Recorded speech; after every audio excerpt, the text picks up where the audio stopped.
Welcome, Tim, to Geeksphere. It's good you. to have you here and be able to talk about the Pandora launch for Australia and New Zealand. And I understand you've just got back off a 12-hour flight, so you must be incredibly tired. I'm tired but very excited. Now, you're excited for a number of reasons. The launch, you've got a town hall meeting tonight. I understand this is also your first trip with Pandora outside of the US. This is the first and second interview after you outside the US. Now, tell me something. For you, this has been a personal journey of over a decade now. Can you give us an insight into how Pandora started? Some people have been using it online, others are just getting introduced. But what is Pandora? Sure. So for the consumer, Pandora is a personalized radio service. So it allows you as a listener to very easily create a station based on your favorite song or artist, and then just stream hours of personalized music that contains some music you know and love, and that helps you discover new stuff as well. And you can listen to it on a computer, on a smartphone. We'll have it available within 24 hours on smartphones here to both Australia and New Zealand, or a connected device. Really hundreds literally of ways you can consume it, but fundamentally it's about your radio station. Now, it's obviously got some little tricks behind the scenes, and like KFC, you can't tell me the 11 herbs and spices, but how does it actually create that unique experience for a listener? Because as I understand it, you believe personalization of music is the important factor.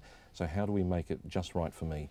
Yeah, so for the consumer, it will seem very, very simple. You literally just type in the name of a song or artist that you love, and it'll start playing music.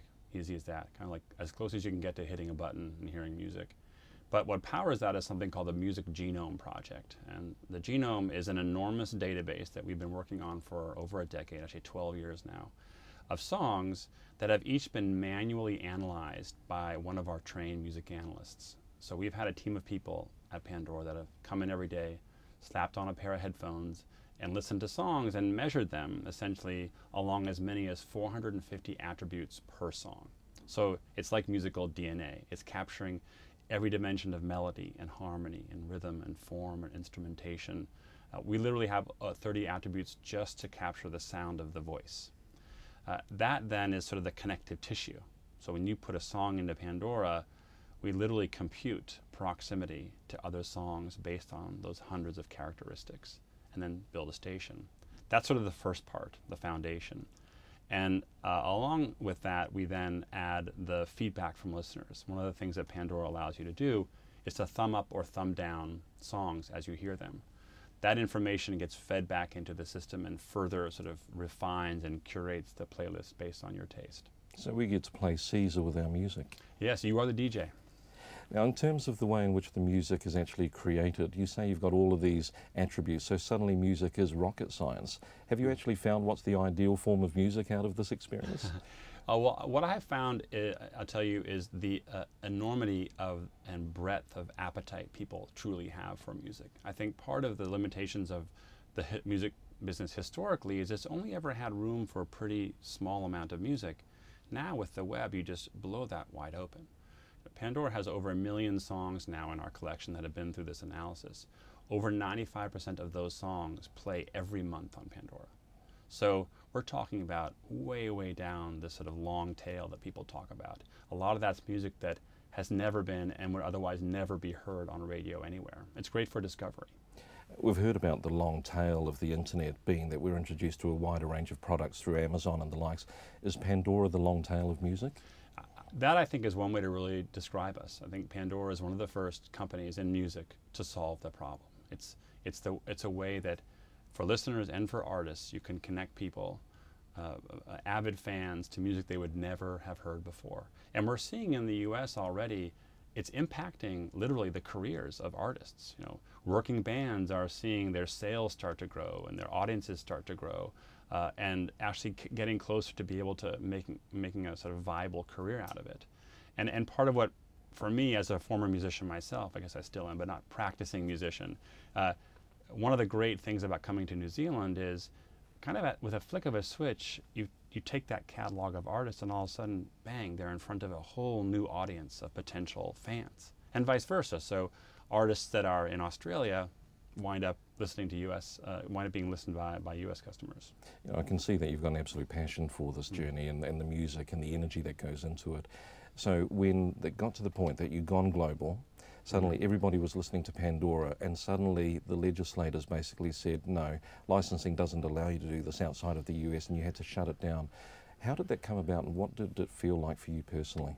Yeah, that was an incredibly painful moment for us. We had spent the first year and a half streaming Pandora, and people were using it outside the US, and it was growing incredibly fast everywhere. Even at a time when our catalog was actually quite US-centric, which it no longer is. And 18 months in, we had to start IP blocking and dropped off millions of listeners. I think, though, that as depressing as it was to go through that, we did get a glimpse into what the future is going to be. And this will eventually be global. And eventually people will be able to log into this service from anywhere and hear music from anywhere. And that, to me, is kind of the utopia of music. And it's what the web ought and could facilitate. So have we actually turned a corner in the way in which licensing and payments are made? You mentioned bands who are now getting more exposure, they're able to get more listeners. Are they benefiting? And from a consumer's point of view, am I getting a better quality of service for less money? Yeah, I think internet radio is one of those great bright spots. It's a win-win-win. It's what consumers want. I mean, Pandora has grown to over 175 million registered listeners in the US alone without spending money on advertising. It's all been word of mouth. It's clearly something consumers want. It's a win for artists who are being introduced to new fans, and they don't have to do anything, just give us their music and let it go. And then it's a great new business. It's a great new industry, and it could be growing much more rapidly than it is if there were if there was a more favorable licensing climate. And I think PPNZ and APRA AMCOS in Australia are really forward thinking. I think they saw an opportunity here to bring in a service that is that win-win-win, and I think they'll be proven right. So how is the Australian New Zealand market going to get their artists and the independent artists into the Pandora ecosystem? So the submission process at Pandora is very simple. Just go online and submit your music. There is no prerequisite for inclusion.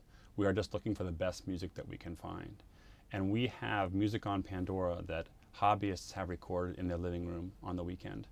And if it really is great music, and if we think it will appeal to the audience that likes that kind of music, it will go in. So you have music curation teams, and I see from recent communications, we're even getting the Christmas genre pumped out to us. Yeah. What's going to happen for Australian and New Zealand curators? Are you having people locally that are going to be part of the assessment team? Yeah, so certainly, the way to answer that is we have our own team that has been researching for a while now. We're furiously analyzing music from both countries as we speak. But what will happen is as the audience in these two countries grows, they will become our curators. So as folks here begin to try to create stations with songs or artists that we don't have, it'll be like an alert system that will be saying to Pandora, hey, what about this? What about this? And we'll quickly go out, audition that music, and then add it if it belongs. So the role of the audience is really key. Now, you've been saying that mobile is going to be the future, and particularly the personalised experience. What does that look like for Pandora? Tell us about your iPhone app and what a change that made to the business. Yeah, so smartphones have been huge for Pandora. It's hard to overstate what a difference they've made. We launched on the iPhone in the summer of 2007, followed quickly by the Android, BlackBerry, Palm, and within a small number of years, the majority of our listening was on smartphones. It's north of 70% now. And it will be available on smartphones within 24 hours from where we are right now. And I think that will significantly change the pickup rate in both of these countries. I know there's a very heavy mobile usage in both Australia and New Zealand, and it seems to be the weapon of choice for listeners already. So, what happened with smartphones is almost overnight, Pandora went from sort of a desktop computer product to this kind of ubiquitous radio product that people were listening to in their car, on their stereo systems at home, sort of you name it. The smartphone had become kind of this conduit, and it's redefined our industry. Now, as far as the technology platforms are concerned, you are in a number of different areas, including even the Nook and the Kindle. Yeah. But what about the Windows platform, and where do you see, say, HTML5 going? What's going to happen for Pandora in those areas? Yeah, well, we're always looking for the next hero device or hero platform. We have a team whose job is essentially to try and predict any device or platform that could have a big audience and invest in it. We just announced a partnership with Microsoft for Windows to integrate with that. Over almost 30 major car manufacturers we're working with now, including Holden here, and so it's the name of the game for Pandora is distribution. Find more ways to let people access it. The more the merrier. So in terms of distribution, obviously Wi-Fi is part of what most people would use, but is Pandora set up in such a way that it's going to work well, whether it's my 3G experience or my Wi-Fi? Yeah, there's a misperception, I think, about audio streaming, that it consumes a lot of bandwidth and that it's hard to use if you don't have a really robust T1 line. The truth is, we've spent a long time optimizing audio delivery over the web, and including over smartphone and cell networks. So you can actually stream Pandora over an edge network, which is a very low bandwidth network. We just stream at a very thin bit rate. The music sounds very crystal clear and nice, but it takes very little bandwidth and uses very little data if you're on a limited data plan. So we actually have a server facility now that we're streaming out of Australia. So there'll be low latency. But I think from a user standpoint, they'll see a very reliable experience virtually no matter where they're listening to it. So in terms of storing this incredible catalogue of music and then distributing it, obviously beyond Australia and New Zealand to globally, how is that actually set up? What do you have in place in the US, and how do you actually get from point A to point B? So in terms of the actual audio itself, in the US we have multiple facilities where we stream all of our own content. And Pandora streams more hours of music a month than YouTube streams of video. So it's a big service. But we will add locations as we globalize to make sure that the experience for someone in Auckland is as good as it is for someone in Chicago and wherever else we go. So we'll add and scale that as we need, but I think Pandora's developed a real expertise in that regard. Now the radio industry probably has been the one that has most feared the likes of Pandora succeeding because they see you taking away their listeners. How do you see these two ways of getting music into the market coexisting?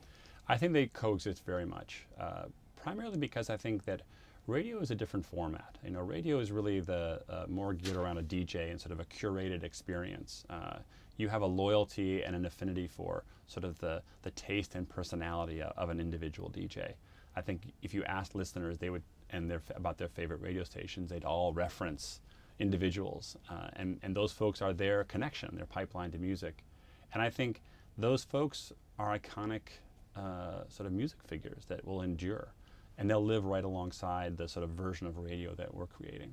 So do you see your audience almost flip-flopping, different times of the day? I might experience a different style of music, or I might engage with it in a different way? Yeah, I think people will use both. The same way they use radio, and they also use their own CD collection. I think it just depends what you're in the mood for. So in terms of Pandora actually looking to the future, how do you see yourself getting in front of more listeners? What is the strategy for Pandora? Well, our strategy has been fairly simple, and I think we'll use the same one we have in the US that we have here, which is just to engage with listeners and build a product that is so good and so compelling that people can't help but tell their friends.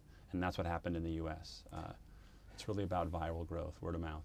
Now music's obviously the focal point, but why did you introduce comedy into the Pandora catalogue?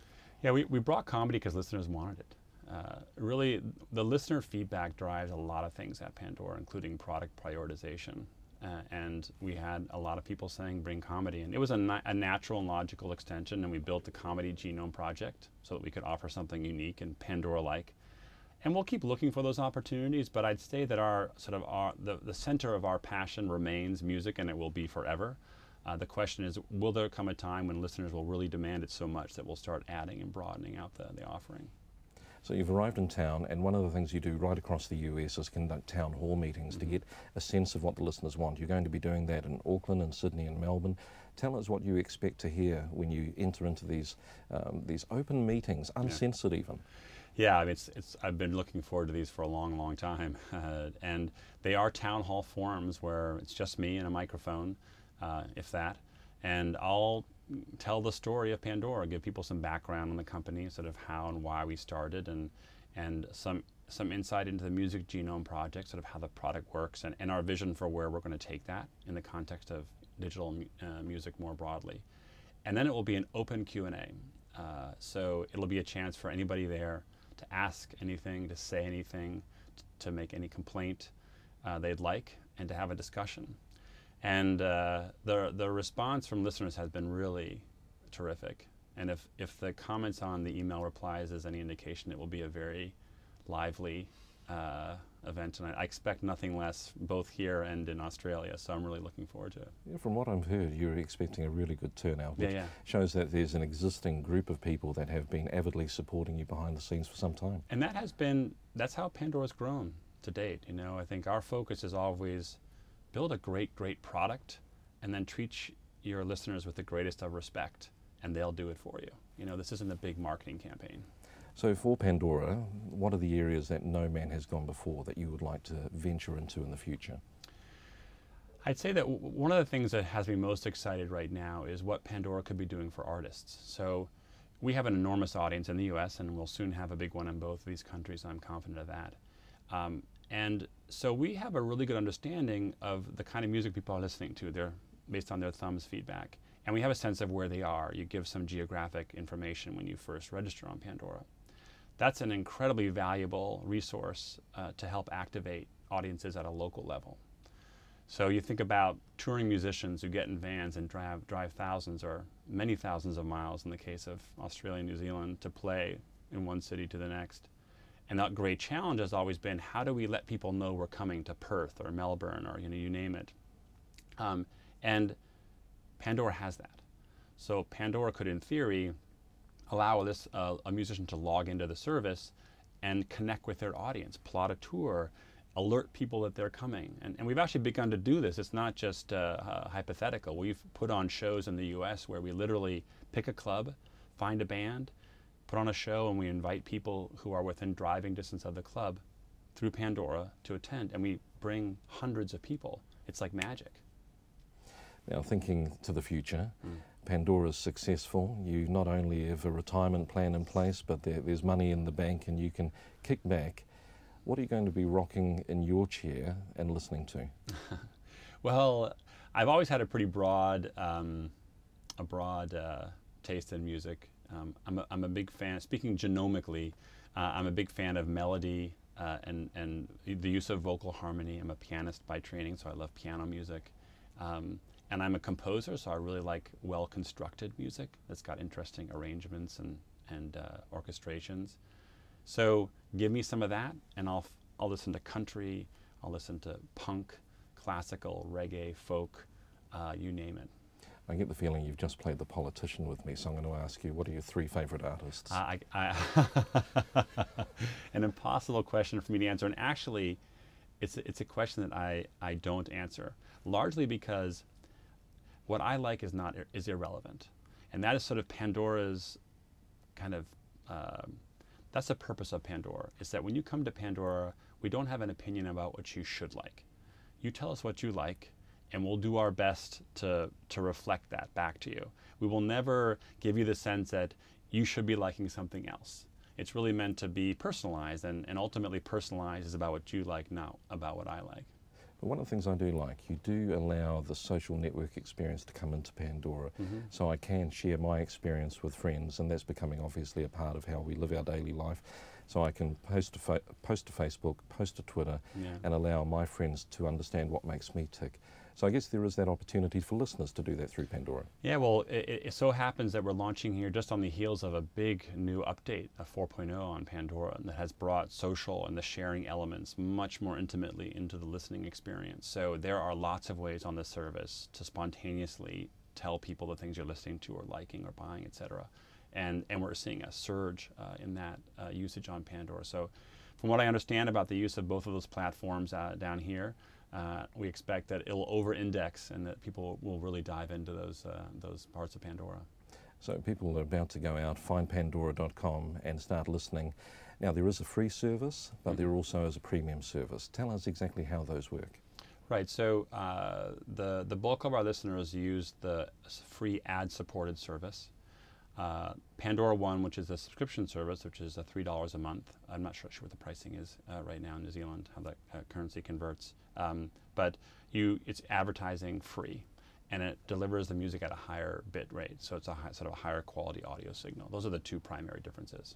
And the good thing with the free service is that you can still save your stations, log in, be registered, and then upgrade at a time that suits you.